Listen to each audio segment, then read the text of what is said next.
I noticed a strange pattern developing with our YouTube videos for this program over the course of the last few months. I noticed that particularly challenging monologues that I would do, especially monologues about difficult subjects, anti-corporate or what have you, or about hate groups, that they were suddenly being demonetized by YouTube. Now, we don't rely on that revenue here, but I was concerned about that. I've always been concerned about the power of corporations to govern our lives through the internet, and I wondered what that was all about. And our next guest knows a lot more about this than I do.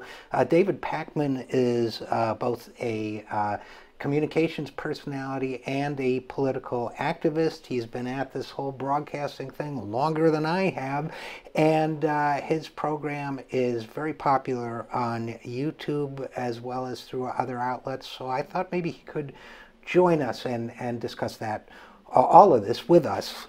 So first of all, David, thanks for coming back on the program. Oh, thanks for having me. My pleasure. Secondly, I wanted to ask you, as I mentioned in my introduction, we don't really skew our program for YouTube revenue, but it made me uncomfortable. It felt weird, and I wondered, even in a perhaps more paranoid moment, if I was being censored. So I guess my first question to you would be, has this happened to you? Yeah, so this sort of demonetization crisis started in very late March, or I guess it was noticed because YouTube revenue is usually delayed about 48 hours in the first or second day of April. And at that point, YouTube revenue, which was a really big source of revenue for my program, dropped about 99%. And when I say 99%, basically all ads stopped running on all of my content. Now, it's since recovered to some degree, and that's a good thing. But what kicked this all off was that the way YouTube is supposed to work is that you produce content, you or I produce content, and we put it up on YouTube.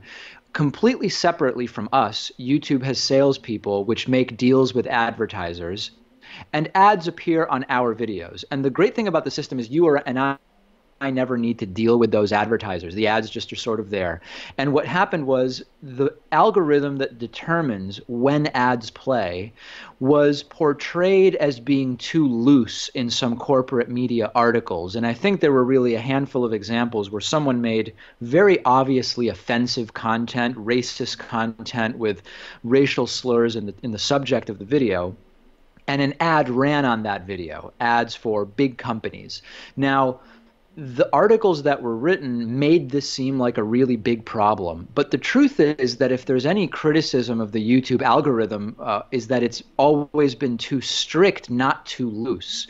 But because these articles scared advertisers into thinking, wait a second, we have this brand image that we pay a lot of money to portray, and if we advertise on YouTube, someone might make a video about criticizing blacks or Jews or whoever, and our ad might appear. So advertisers started pulling money out, and this forced YouTube to enact a much harsher algorithm, which was unable to distinguish between a video, for example, by a white supremacist, and a video I do criticizing white supremacy, and everybody ended up losing revenue. That's sort of the genesis of this problem. You know, that's really interesting and helpful to me, because I know that a couple of the videos that I had, we call it demonetizing, where the ads no longer run, you no longer get revenue for it.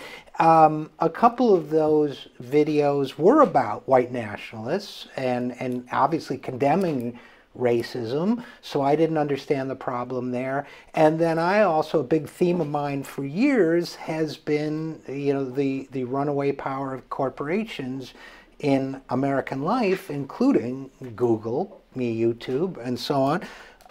And so it sounds like I was off base in my more paranoid moments when I thought that maybe they were targeting me for my content. It sounds like they've just got too tight an algorithm that doesn't allow you to approach any subject that anybody might think is controversial. Yeah, and there were a lot of people saying it seems to be attacking conservatives, or it seems to be attacking liberals, and mostly what it kind of proved that most of us live in comparatively in echo chambers, because since conservative YouTubers tend to talk to conservative YouTubers, they were all saying, hey, we're all conservative, we're getting demonetized. Progressive YouTubers tend to also talk mostly Right. to progressive YouTubers, so some of us got the impression that it might have been progressive ideas that were being demonetized. But I don't actually have any reason to think that's the case. I think that Google may have some corporate politics that we could ascribe to the political spectrum. What those are, I'm not exactly sure, but I actually think that this was sort of a bias away from sensationalism and provocative content, and in order to retain ad dollars, than it was political. At least I've not seen any evidence suggesting it was political. You know, it's still, it's such a fascinating topic to me because it can go in so many different directions. Oh, one of them is, it seems to me that they were struggling. They must have been in something of a conflict, because controversial content, I would think, draws eyeballs, as they say. And so they want eyeballs, but it upsets advertisers, and obviously advertisers bring the revenue, so the revenue overrode the audience, the desire for increased audience. But doesn't it, I don't want to ask too much of a leading question, so let me put it this way. It seems to me that even if this is not censorship per se, but a desire to avoid controversy, it does point to the fact that we've given this corporation a lot of control over the communicating we do with one another. If your revenue can drop 99% overnight, that means you have a real vulnerability, and so do a lot of other people. Yeah, so the censorship discussion is an interesting one, because if YouTube merely says we're not going to monetize certain topics, it's not censorship per se, in the sense that you can still produce whatever you want, put it on YouTube, and YouTube will allow the video to be there. But if you're depending on YouTube for a revenue source, out of necessity, you might say, well, I need to pick topics that will be monetized rather than won't be. So it could have, well, maybe censorship isn't the right word. The impact of it could certainly be creating situations where YouTubers are staying away from certain topics because of the sort of financial imperative. Now, fortunately, YouTube was a significant source of my revenue, but I was able to immediately go to my audience, replace a portion of the lost revenue through other means like direct memberships and Patreon. And over the last 6 months, some of the YouTube revenue has come back, and I've been able to get through it without making any modification to the stories I'm covering. Well, that is important, but and I'm very glad to hear that. And again, you know, people should be following you at the David Pakman Show. But I'm wondering too whether, just from a purely practical point of view, those of us, and in this case, conservative or progressive, those of us who do want to approach and deal with financial topics, it points to, you know, this has always been another theme of mine. We need a media revolution. We need to build, in our case, progressive institutions and channels of communication that are stable. It kind of says to me that that means, first of all, if you agree with that mission, which I think you do, but it kind of says to me we can't use someone like YouTube is an intermediary if we want to be safe and secure and free to speak our minds. And I'm not saying that, by the way, because I think they're censors, but just as a practical matter. What do you think?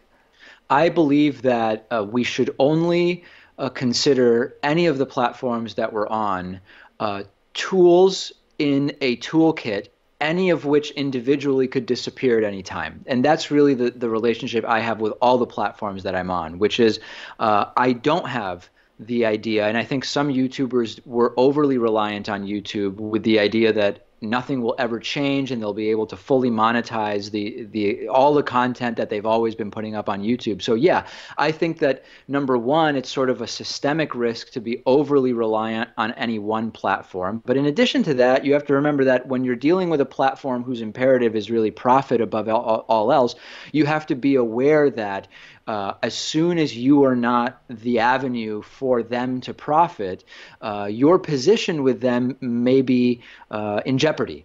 And that's a reality. It's a sad reality, and it definitely should serve as a catalyst for progressives to try to figure out platforms that might be less endangered by the sort of changing whims of the advertising community. Yeah, figure them out or maybe build them. Yeah. Create them. You know, it's so interesting because content producers, as we are, they call us partners. We're not really partners, but we're not employees and we're not vendors, but we're dependent. It's not a equal partnership. So it's fascinating. Well, you mentioned you're on a lot of platforms, David. So before I let you go, what other platforms are you on? Well, my program is on 200 radio and television stations around, mostly in the United States, although a couple in other countries. And we're the 10 p.m. Eastern daytime weekday show, rather, on Free Speech TV, which is in close to 40 million homes at this point on DirecTV and Dish. And then, in addition to having online video, we also are a podcast. We've recently been added to Spotify, and we're on iHeartRadio and all of those platforms. So the program is available well beyond YouTube, although not all of those platforms are as readily set up for monetization the way YouTube has been for so long. Yeah, okay, great. You are once again way ahead of me on on diversification in this case. So where can people go to find out more about what you're doing and to locate their program in their area and all that good stuff? Best place is davidpakman.com. All right. Well, as always, David, great to talk to you. Thanks for the insights on this topic, David Pakman, and thanks for coming on the program. My pleasure. Thanks for having me.